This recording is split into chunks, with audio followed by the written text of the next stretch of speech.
El invencible verano de Liliana. Cristina Rivera Garza. Capítulo 10. Nuestra hija. Hilda Garza Bermea. Liliana venía atravesada. En lugar de que el feto se acomodara con la cabeza hacia abajo preparándose para el nacimiento, ella se colocó de posición horizontal. Vivíamos en Monterrey entonces, de la beca que el TEC de Monterrey le había otorgado a tu papá. Apenas si nos alcanzaba para rentar un cuartito de vecindad, Así que la sola idea de que el parto requeriría de cuidados especiales nos preocupaba. Un doctor muy bondadoso, al tanto de nuestras dificultades como inmigrantes en la ciudad, optó por un método más natural. Con sus propias manos fue acomodando a Lily de cabeza dentro de mi vientre, y cuando el fin lo logró, colocó 2 toallas enrolladas uno al lado del otro de mi abdomen, para evitar que se volviera a atravesar. El doctor me vendó. Así pasé los últimos meses del embarazo, con una toalla de cada lado del estómago y completamente vendada desde el torso hasta la parte baja de la cadera durante la canícula húmeda de Monterrey. Imagínate eso. Antonio Rivera Peña. Me perdí tu nacimiento porque andaba en la clase de la preparatoria en Matamoros, pero sí pude estar para el nombramiento de Lili en Monterrey. No me dejaron entrar a la sala del parto para presenciarlo todo, pero él fue el primero que constató que las dos estaban bien después de todo el esfuerzo. Pudimos haberle puesto el nombre de una de sus abuelas, pero ni tu mamá ni yo sugerimos el nombre de Emilia o el de Petra para nuestra segunda hija. Liliana fue única desde el inicio, un nombre que nadie había usado en la familia, una experiencia radicalmente nueva. Dice tu mamá que ella eligió el nombre de Liliana porque en esos días Carlos Dico puso de moda una canción que le dedicaba a su tercera o cuarta hija cuyo nombre era precisamente Liliana. Yo creo que yo lo elegí, pero no podría decir por qué me gustaba tanto. A lo mejor es lo mismo. Tu carita, cuando duerme, tiene la dulzura de los ángeles del cielo, Liliana, mi amor. Eso decía la canción, y todavía me acuerdo de toda la letra. Lily estuvo muy apegada a tu mamá desde chiquita, a diferencia tuya, que siempre fuiste flaquita. Liliana pronto se convirtió en una bebé rechoncha y sonrosada. Pero eso no le pesaba a Hilda, que la cargaba con ella a todos lados. Liliana, que se chupaba el dedo de la mano izquierda, se acomodaba en los brazos de tu mamá y empezaba a jalarle el arete con la mano derecha. Lo hizo tan consistentemente y por tanto tiempo que terminó por partirle el lóbulo en 2. Hilda Garza Bermea. No debía irle a espiarla ni mucho menos manejarla alrededor de los patios traseros del kinder donde la habíamos inscrito. Pero fui y di de vueltas como en el coche alrededor de la escuelita, pasando muy lentamente por los patios traseros, donde supuse que se encontraría. Lily me vio y empezó a llorar. Yo no me pude aguantar y entré por ella para llevarla de regreso a casa. Así terminó su carrera como estudiante de kinder en Delicias, Chihuahua. Antonio Rivera Peña. ¿Quién se comió una sandía entera? Solía preguntarle eso y acariciarle la barriga al mismo tiempo. Era una señal para echarnos a reír. Un juego entre los dos. Le decía gorda o gordita. Luego, conforme pasaron los años, Lily me pidió que ya no le dijera eso. Se ruborizaba. Esa niña espingada, que ya empezaba a nadar en el equipo local, no le gustaba recordar que había sido una niña regordeta. Hilda Garza Bermea. Siempre fue tan buena, tan noble. Lo digo sin exageración. Desde niña fue así. Se quitaba el bocado de la boca para dárselo a quien lo necesitaba. Nunca soportó ver el dolor de los demás sin hacer algo al respecto. No quiero que te sientas mal, pero tú nunca fuiste así. Acuérdate de sus cuadernos, todos tan pulcros, el arreglo de su cuarto, la manera en que cuidaba su ropa, sus muñecas y a sí misma. A diferencia tuya, Lily siempre fue muy puntual, lo que sufrió cuando lo llevamos a la escuela al mismo tiempo, y para colmo, llevándote primero a ti a la preparatoria antes de dejarla a ella en la primaria. Malísima idea, qué injusticia. Creo que de esa experiencia desarrolló un estrés que terminó provocándole dolores en el estómago, una colitis infantil. Antonio Rivera Peña. Cuando ya creció y pudo moverse en la cocina, no tenía empacho para prepararme un café. Para mi papá, me decía colocando con mucho cuidado la taza humeante sobre la mesa. Ninguna otra hija había hecho eso por mí antes. Ninguna lo hizo después. Hilda Garza Bermea. Poco a poco me fui dando cuenta de que se hicieron novios. Liliana no me lo anunció, sino que más bien empezamos a notar que la venía a buscar muy seguido. Traía su bicicleta de carreras a veces y otras venía en su carro. Llevaba y traía a Lili mucho. La llevaba donde tuviera que ir e iba por ella también. Yo me sentía segura por eso. Era un buen signo que se preocupaba por ella, que estuviera tan al pendiente de sus necesidades. Aún así, nunca entró en la casa. Nunca fue su novio formal. Para nosotros era nada más un pretendiente muy enamorado. Rivera Peña. Cuando me fui y cómo me arrepiento de tanto viaje, ¿para qué me sirvió todo eso a fin de cuentas? Sus cartas me mantenían vivo. A diferencia tuya, que me mandabas alguna carta de vez en cuando, Lili nunca dejó de escribir.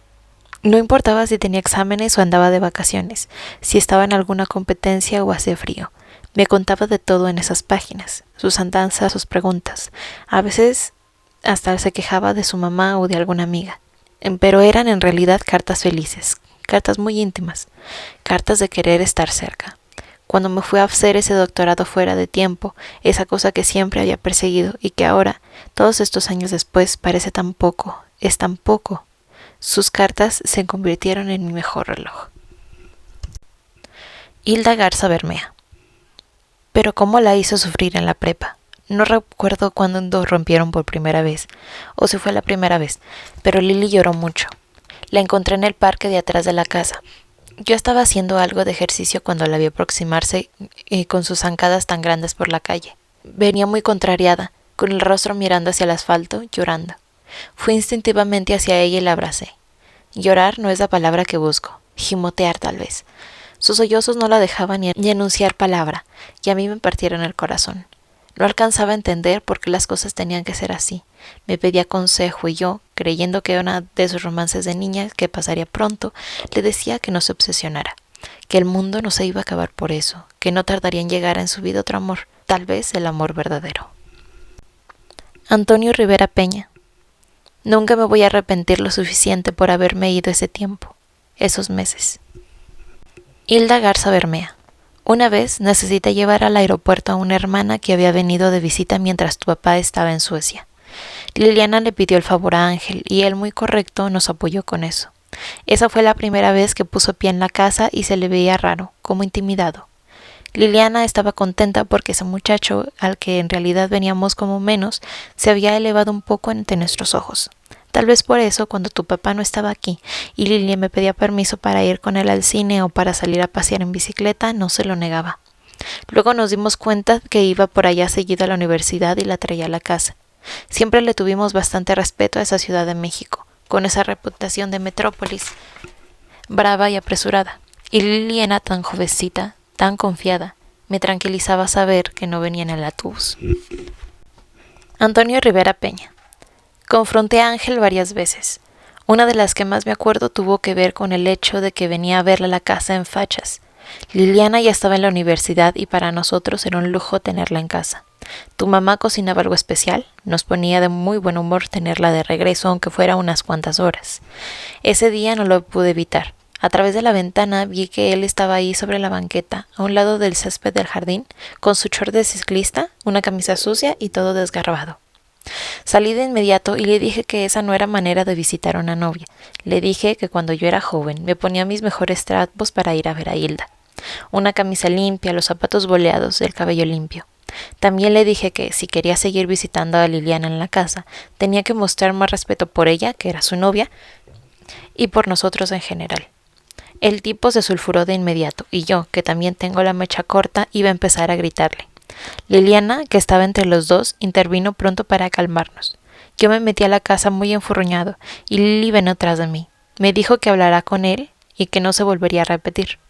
Me aseguró que tenía todo bajo control y me pidió también que no me metiera en su vida así, de lleno, que ella sabía cómo manejar esas cosas. Luego me dijo que me quería mucho. Entonces no puse mucha atención a lo que verdaderamente me estaba diciendo, pero después tuve que darme cuenta de que la tenía amenazada, que todo lo que hacía Liliana respecto a ese individuo estaba marcado por la amenaza de hacernos daño también a nosotros. Yo a Liliana le di mucha libertad, como a ti. Siempre he creído en la libertad, porque solo en libertad podemos conocer de qué estamos hechos. La libertad no es el problema son los hombres. Hilda Garza Bermea.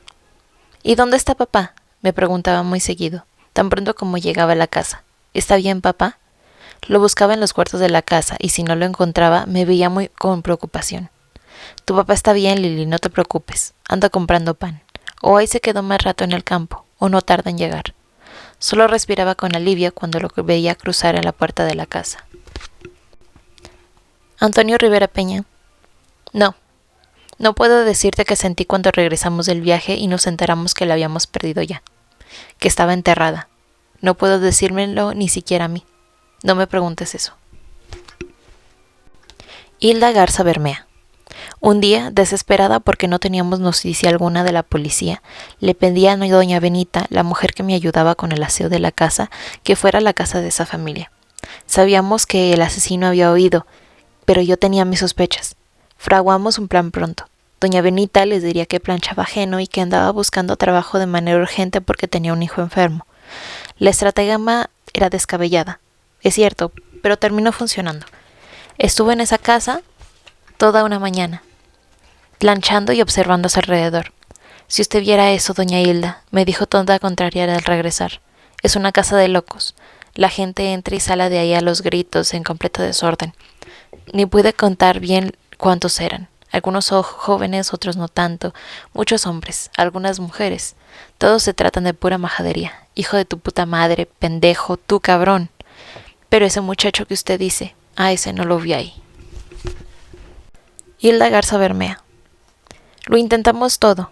Otro día nos llegó el chisme de que una antigua novia de Ángel estudiaba Ciencias de la Comunicación en la UAM. Y hasta allá fuimos. No tuvimos que pensarlo dos veces. Tú me acompañaste, ¿te acuerdas? Manejamos a toda prisa hasta la universidad y una vez ahí preguntamos por los salones de la carrera que había aceptado Ángel como estudiante apenas un año antes. No recuerdo su nombre, pero su imagen persiste en mi memoria. Una muchacha delgada, bonita, de cabellos ondulados y los ojos llenos de miedo. ¿Tú sabes dónde está?, le grité, demandando una respuesta. Te exijo que me digas dónde está ese cobarde, insistí. Estábamos en la puerta de un salón con la mirada de todo el mundo sobre nosotras mientras yo gritaba con toda la fuerza de mis pulmones. Tal vez sí. Por favor, te lo imploro que me digas a dónde se fue, dónde se esconde, le pedí al final. Antes de darme por vencida, te lo pide el corazón de una madre. Antonio Rivera Peña. No me preguntes por favor, no puedo repetirlas. Las palabras que utilizaron los de la Procuraduría ensucian la vida de nuestra hija. Capítulo final. Cloro. Volví a nadar otra vez cuando, después de haber vivido 5 años en México, regresé a San Diego en el verano de 2008. No había entrenado en una alberca desde hacía unos 27 años, justo antes de entrar a la universidad. Más por falta de instalaciones deportivas que por decisión propia. La natación y sus albercas fueron desapareciendo de mi vida conforme entraron los libros, las discusiones políticas, las prácticas de campo y el activismo. Las albercas se fueron a medida que llegó la escritura. Cuando me inscribí en la YMCA de San Diego, empezaba a utilizar el equipo para hacer cardio, tal vez algunas pesas, pero sobre todo me interesó que tuviera sauna. No reparé en la alberca sino tiempo más tarde, y luego me llevó todavía más tiempo hacerme de todo el equipo. El traje de baño, los gogles, la gorra. La primera vez que me metí al agua nadé apenas unos 200 metros, pero salí exhausta. El agua además se sentía extraña. Dura, compacta, como si estuviera nadando en un carril que iba de subida.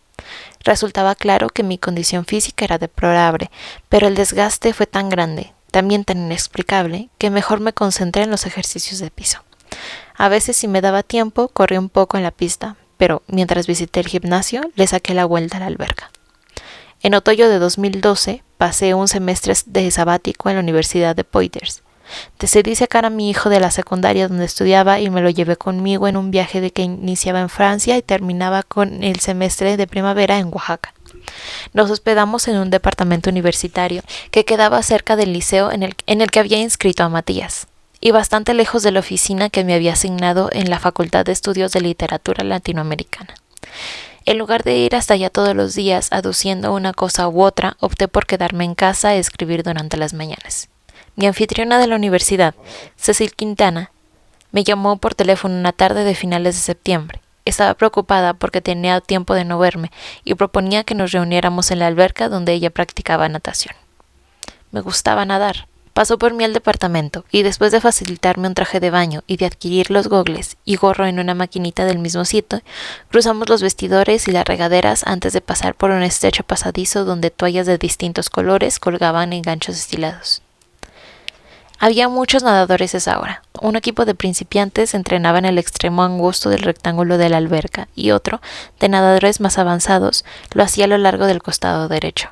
La lógica me decía que tenían que chocar continuamente unos contra otros, pero la realidad era que nadaban de tal manera que los entrenamientos continuaban sin alteración alguna. A los visitantes nos tocaba nadar en el costado izquierdo. Usualmente, ¿cuántos metros nadas?, me preguntó Cecil. Hace siglos que no nado. Yo hago 3000 casi siempre, dijo como si nada. No te preocupes, te espero en las gradas y salgo antes. Si hubiera nadado sola, como lo había hecho en San Diego, seguramente había desistido igual. Pronto se me alteró la respiración, y en lugar de avanzar a brazadas rítmicas, mi cuerpo se crispó bajo el agua, produciendo una serie de movimientos torpes y deslúcidos. Hubo un momento en que tragué agua y pensé que si no hacía algo iba a ahogarme. Si no hubiera sido porque Cecil nadaba acompasadamente, pasándome el lado una y otra vez en completo control de sí misma, me habría salido del agua de inmediato. Esa tarde nadé apenas 300 metros, pero ya bajo la regadera esa distancia se sentía como una verdadera hazaña. Estaba cansada y estaba también extrañamente contenta. Delirante incluso. Una alegría inmediata recorría los músculos sin pasar por la cabeza. Cuando Cecil sugirió que comprara boletos para venir cada semana como ella durante el otoño, decidí que lo haría.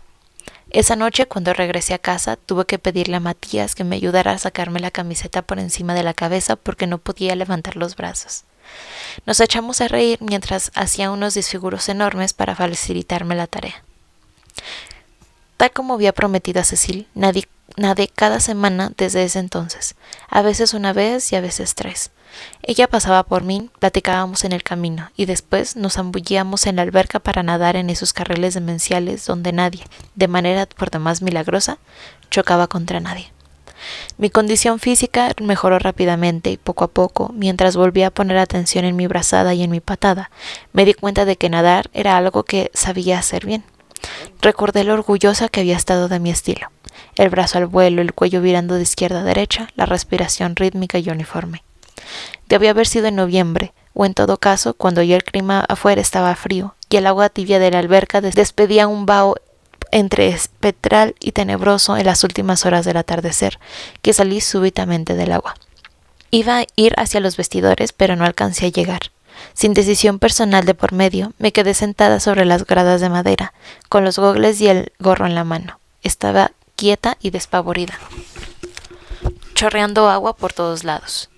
La respiración alterada. Me quedé observando a los nadadores que iban y venían, y de repente, sin ningún aviso de por medio, me eché a llorar. No hice ruido y las lágrimas se confundieron fácilmente entre el agua, pero aún así me cubrí la boca. Su nombre me atravesó los labios sin darme tiempo de pensarlo. Dije Liliana, y entonces lo oí. Me quedé paralizado un rato. El olor a cloro, que inundaba el lugar, se introdujo de súbito en las narinas y me llenó por dentro. Esto es algo que yo siempre hice contigo, dice, y oí eso que dije. Desorientada, sin saber qué hacer, me zambullí de nueva cuenta en el agua en lugar de ir a los vestidores. Toqué el piso con los pies y con ellos me impulsé con fuerza hacia la superficie. Liliana, dije al salir. Liliana Rivera Garza. Y volví a repetir su nombre bajo el agua, llenándome la boca de burbujas mientras intentaba tocar el piso de la alberca otra vez. He dicho en numerosas ocasiones que uno nada para estar sola, pero esto es cierto únicamente a medias. A veces es necesario ir a solas, avanzar por uno mismo, al lado de nadie, para asistir a una comunión con el agua. A la cantidad de tiempo que le lleva a la sustancia dejar el océano atrás, dejar el agua atrás, se le llama tiempo de residencia. El sodio, por ejemplo, tiene un tiempo de residencia de 260 millones de años. En las albercas de Poitres logré nadar 1000 metros seguidos. Después, aproveché todas las oportunidades de zambullirme en el agua.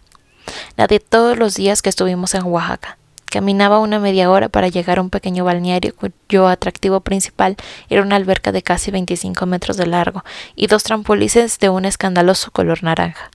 El agua de la alberca, que venía del manantial de la montaña, era casi insoportablemente tan gélida. Ahí logré nadar 2000 metros al día. Nadé en la alberca de la universidad cuando regresé a San Diego, y en todas y en cada una de las albercas que quedaban cerca de los lugares donde fui a dar pláticas o impartir talleres de escritura. En lugar de preguntar por el honorario, preguntaba primero, si había una alberca cerca del hotel o del auditorio. Un tiempo antes de convertirse en estudiante de arquitectura, en una de esas tardes en que le ganaba el aburrimiento y la flojera, Liliana se quejó de la resequedad de la piel que producía el cloro de la alberca. No dijo, aunque también era cierto, que todos esos años de entrenamiento, al menos 3 horas diarias en el agua, nos habían dañado el cabello, dándoles esa textura áspera y ese sospechoso lustre amarillo a las puntas. Tampoco mencionó que el olor de nuestros cuerpos era tan obvio, tan persistente, que con el tiempo se transformó en nuestro perfume natural. A eso olía nuestro ser entonces, a cloro. Cl en la tabla periódica de los elementos. A eso huele todavía nuestra niñez juntas. Ella continuó aquí, con nosotros. Sí, Cristina Sharpe tenía razón. Ella, como tantos otros, sigue a nuestro lado, no como una metáfora, no como una ensoñación insuficiente o varios suficientes, sino como carbono y fósforo, como sodio y también como cloro.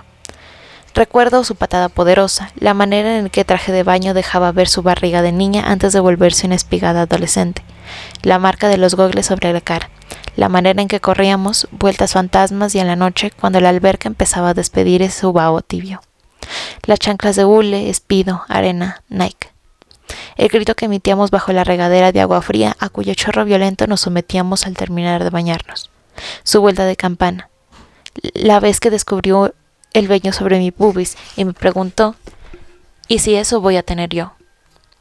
La forma en que arqueaba el cuerpo para deslizarse apenas unos centímetros bajo el agua, cómo contenía la respiración, las yemas arrugadas de todos los dedos, la manera en que comparábamos nuestros tiempos después de alguna competencia, el ruido del silbato, la primera vez que la vi hacer bucitos, la risa sobre todo, los destellos del sol sobre la superficie del agua que compartíamos. Nadar era lo que hacíamos juntas. Íbamos por el mundo cada uno por su lado, pero acudíamos a la alberca para ser hermanas. Ese era el espacio de nuestra más íntima sororidad, y todavía lo es. Hace casi un año me lastimé el hombro derecho y tuvo que suspender mis visitas a la alberca. El manguito rotador, una tendinitis. En lugar de nadar, empecé a escribir este libro. Si la herida se cierra, volveré a nadar. Quiero volver a encontrarme en el agua. Quiero nadar, como siempre lo hice, al lado de mi hermana.